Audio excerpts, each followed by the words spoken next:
Okay, so does this sound like you? You love NPR's podcasts, you wish you could get more of all your favorite shows, and you want to support NPR's mission to create a more informed public. If all that sounds appealing, then it is time to sign up for the NPR Plus bundle. Learn more at plus.npr.org.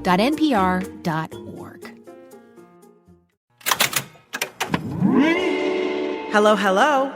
I'm Brittany Luce, and you're listening to It's Been a Minute from NPR, a show about what's going on in culture and why it doesn't happen by accident.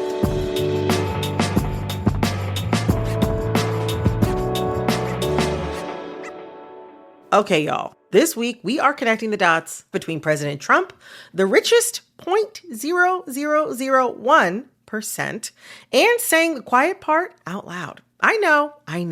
How are all these things connected? Well, NPR's tech correspondent, Bobby Allen, and The Atlantic's Ashley Parker are here to explain it as loudly as they can.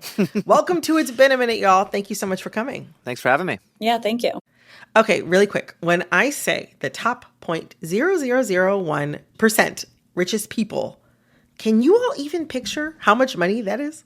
No, I can't. I mean, until very recently, I used to work at the Washington Post, which is owned by Jeff Bezos. And sometimes people would do the calculation of Jeff Bezos buying the Post is the equivalent of me buying not even an overpriced latte. Oh my gosh. And that I can't really conceive. So I certainly can't conceive this. Ashley, you gag me right now. That's wild. That is wild. Okay. Let me set the scene for this conversation. Leading up to, during, and following President Trump's inauguration, one word kept coming up: oligarchy. Take, for example, former President Biden. He had this to say in his farewell address last week. Today, an oligarchy is taking shape in America of extreme wealth, power, and influence that literally threatens our entire democracy, our basic rights and freedoms. An oligarchy, put very simply, is a form of government where a few people have all of the power. And usually when people say it, they mean really wealthy people being the ones in control. Now, it's no secret that Trump is a fan of the ultra-wealthy. It's kind of his thing. His previous administration was the record holder for the richest presidential cabinet in history, with a combined wealth of $3.2 billion. But this time around, he's outdone himself. His top advisors now hold an estimated mind-boggling $460 billion. 16 of President Trump's cabinet nominees are in the top 0.0001% of the richest people. Honestly, when I step back and think about that, it's not that surprising. Like, there has been documented reporting about the outsized influence the rich have on our government and policies. And that's whether the presidency or Senate is controlled by Republicans or Democrats. So I'm here to ask, what's new about the latest president's relationship to the rich? And what that means for the evolution of our federal government for the next 4 years. Ashley, Bobby, a lot of this oligarchy chatter started happening when three of the richest men in the world attended Trump's inauguration: Elon Musk, Mark Zuckerberg, and Jeff Bezos. Specifically, people started talking about a tech oligarchy. In theory, if there were to be a tech oligarchy in this country, or any country perhaps, what would that look like? Sure. I mean, first of all, I'm trying to make technologarchy happen. Technologarchy, there's potential. It hasn't quite caught on. I think my editors maybe even cut that from my story. But that would be one difference from you're asking an oligarchy versus this one feels very, very tech-based. It would look a lot like Jeff Bezos and Elon Musk and the top people from Google and TikTok and Apple sitting directly behind Trump at his invitation, in front of even his own cabinet, mixed in with, his family members as if they're honorary sons of his. So it's the president, his family, a row of tech billionaires, essentially, the cabinet, and then Republican governors and lawmakers who are the people in theory he will actually need to, for instance, pass his legislation.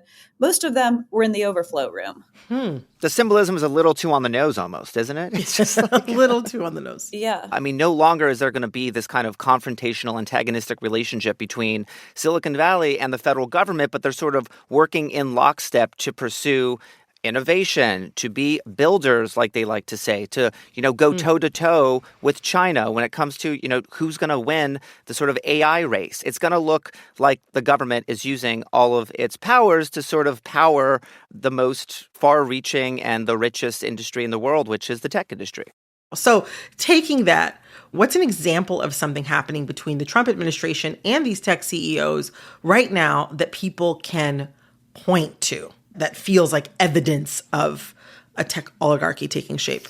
Yeah, I mean, I think when Elon Musk attached himself to the MAGA movement, I think that created something of a permission structure for other prominent people in Silicon Valley to do the same. I mean, Mark Andreessen, he's a very prominent and influential... Andreessen Horowitz, yeah, like big venture capitalist. Huge, yeah. Many, many people in the industry look to him, and he's, someone who sort of predicts what the future holds for the whole industry, described the election of Trump as sort of the boot lifting off the throat of the tech industry. And I think with Andreessen, with Elon, there's just more and more people, sort of in the tech industry saying, you know what, I'm not sure that we got much out of playing nice with Democrats. They just beat us up, tried to regulate us, tried to stop our mergers and acquisitions, dragged us in front of Congress, and it became more difficult to do what we wanted to do. And they see in the MAGA movement and Donald Trump an opportunity to loosen regulations, to double down on profits, to pursue with as much speed as they can the gold rush that is AI, and we're seeing that happen. Yeah, literally on his second day in office, President Trump threw his support behind a $500 billion investment to build artificial intelligence infrastructure in the United States. It's called Stargate, and it's a venture involving Trump's friend, Larry Ellison, who also happens to be the CEO of Oracle. Yeah, I mean, he has in the past held fundraisers for Trump. He's a Republican mega donor. If you remember, back when Trump wanted to shut down TikTok, there was a plan that was proposed that ultimately sank to have Oracle, the company he chairs and founded, partner with Walmart to take over TikTok. Remember that deal that never happened? And now I think Trump said very recently that, when it comes to a TikTok bidder, I'd be interested maybe in Elon or Larry Ellison. So you're going to be hearing a lot more of Larry Ellison, I think. And I think, what is he, like the fourth wealthiest person in the world? Yeah. And I mean, to Bobby's point, it's not just that potentially these people are in a place to influence policies and federal government contracts that can benefit them and their companies and their friends, although you're certainly seeing that. I mean, I was struck by when Donald Trump in his inauguration speech mentioned planting the stars and the stripes on Mars. The cameras all immediately panned to Elon, who did two big thumbs up and kind of mouthed, yeah. And then Elon, when he was speaking later at the rally at the Capital One Arena, he sort of mimed planting, again, American flags on Mars. And he's on the stage and he's going, I mean, can you imagine how awesome it will be to have American astronauts plant the flag on another planet for the first time? bam, Yeah! bam, as if he's planting these flags into the rock dust of Mars. Yeah. SpaceX and Bezos' Blue Origin, they want to race into the galaxies, and they're in a position to make it easier for themselves to do so. So you're seeing prominent industry people who are going to be the ones sort of calling the shots on what federal policy will look like from the White House over the tech industry. And you see that before in past administrations, but just like the sheer number of prominent VCs and tech people who are in the White House or have direct lines in the White House is really sort of staggering. What I've also been struck by is the influence a lot of these people will have on issues where they have no expertise whatsoever. I mean, Elon essentially moved down to Mar-a-Lago after Trump was elected. And, we reported he was in meetings where they were determining cabinet choices and not just ones that had to do with technology, but, anything from Department of Justice to Department of Education, and that has frustrated some people in Trump's world. But I'm also struck by something when I was covering Trump's first term, someone said to me, which was what people really like about him in sort of ways, his populist approach to information. They said, look, if Lara Trump is in the Oval Office with her sorority sisters, and to be clear, I don't actually even know if she was or was not in a sorority, but they said she's in there, with her sorority sisters, the president is just as likely to turn to them and say, what do you think we should do about Ukraine, as he is to his generals. So when you have people like Bezos and Zuckerberg,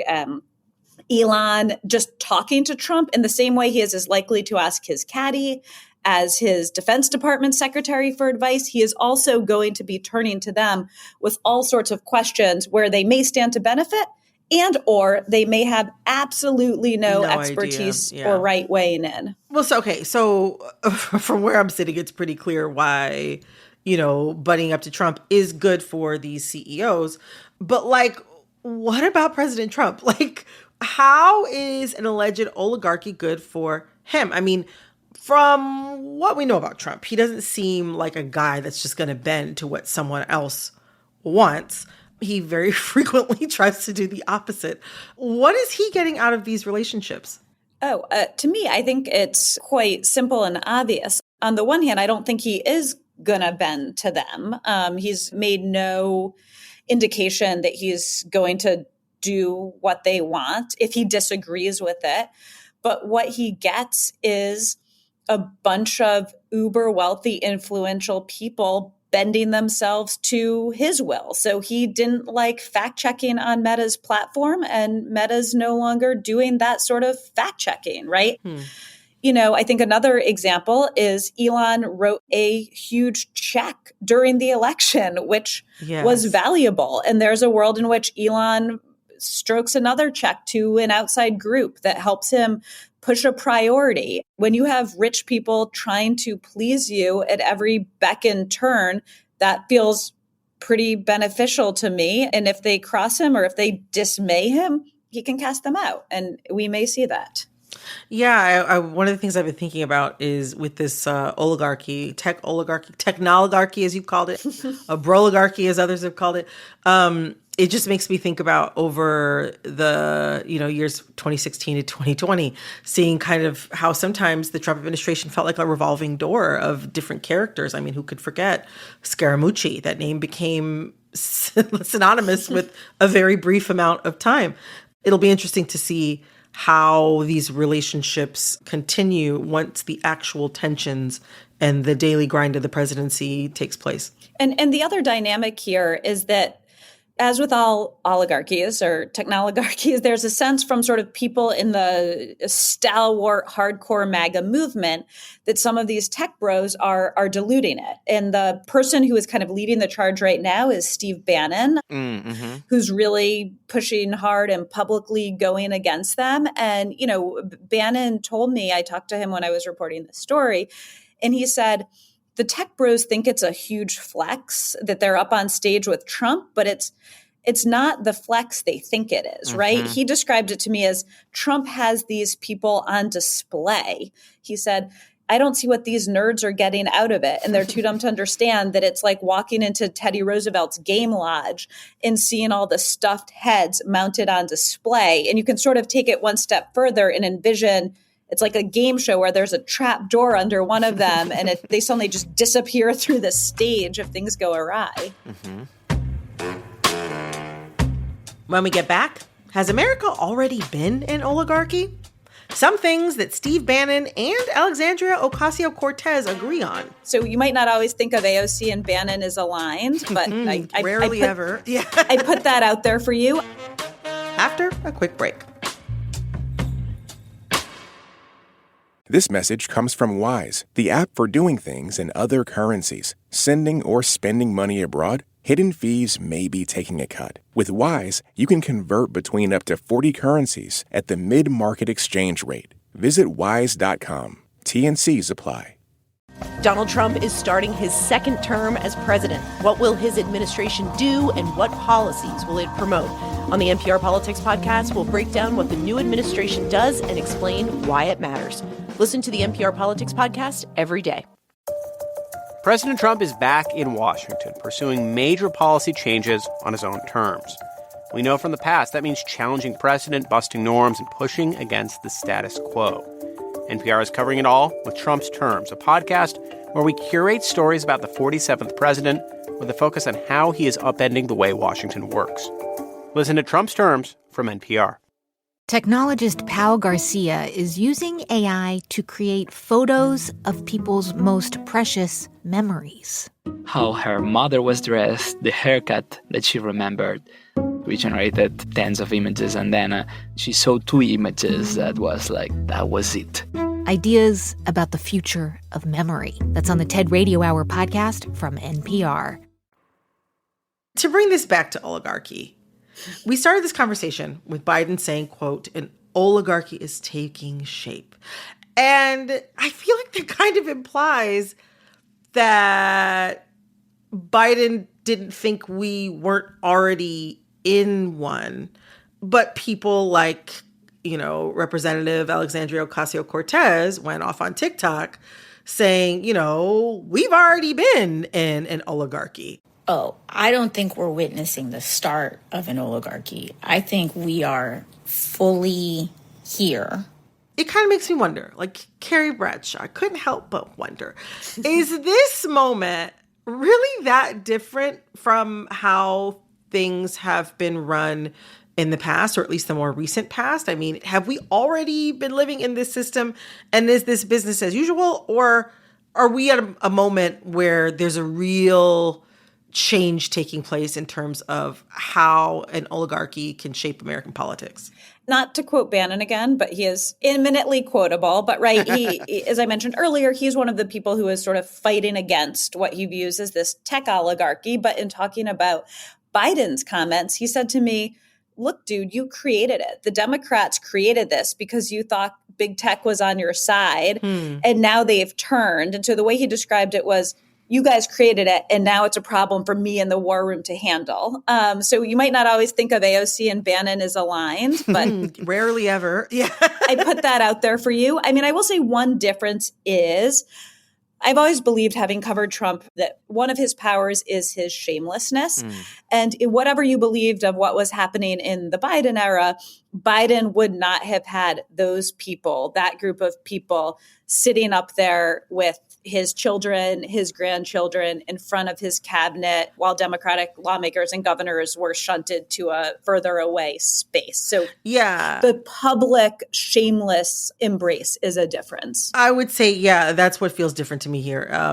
Trump, like he has done in so many other instances, he's kind of saying the quiet part loud. Like, oligarchy is not new for this country. There are plenty of wealthy people who hold a lot of influence and power among our politicians and our government leaders. But what is new is this image of Musk and Zuckerberg and Bezos at the inauguration. In the camera shot, in those photos and images and videos that are getting sent around the world. This isn't happening in a back room. This is on camera at the U.S. Capitol. And to me, I have to agree with you, Ashley. That is what is new. But Brittany, can I add one really quick thing? This might be this sort of moment where the leaders of these tech companies are sort of kissing the ring of Trump, but the rank and file at Google and Meta and Amazon are still pretty like the employees. liberal. Yeah. I mean, so I think what we're also going to see in the next 4 years, yes, there's going to be more sort of collaboration and working together, I guess, between big tech and the White House. But you're going to see a lot of friction when it comes to company policies and how the rank and file respond to it. Because I think there's been a lot of coverage about Silicon Valley now being red-pilled, this hard right shift in the Valley. And every time I talk to an actual software engineer, that's not how they feel, right? Like, yes, it may be the executives, but the hundreds of thousands of tech workers at these companies are for the most part, centrist-leaning liberal on social issues. I mean, that's just kind of the truth. Thinking about all this, I just have to say really quick, Mark Zuckerberg and Elon Musk. I know you guys are all buddy-buddy now next to Trump, but I haven't forgotten when you said that you were going to fist fight at the Roman Colosseum. Right. Okay. Yeah. Don't try to distract me. Well, if anything, that's sort of that masculine energy Zuck wants to bring back. So hope springs eternal for your fist fight. Maybe we'll get the cage match and Linda McMahon will be the referee, right? I mean, let's see. I mean, she's had experience. Oh, yeah. Bobby, Ashley, I have learned so much here. Thank you both so much. Thank you. Thanks for having me. That was NPR's tech correspondent, Bobby Allen, and The Atlantic's Ashley Parker. You can find Ashley's piece, The Tech Oligarchy Has Arrived, in the description of this episode. This episode of It's Been a Minute was produced by Barton Girdwood. This episode was edited by Jasmine Romero. Our executive producer is Verilyn Williams. Our VP of programming is Yolanda Sanguini. All right, that's all for this episode of It's Been a Minute from NPR. I'm Brittany Luce. Talk soon.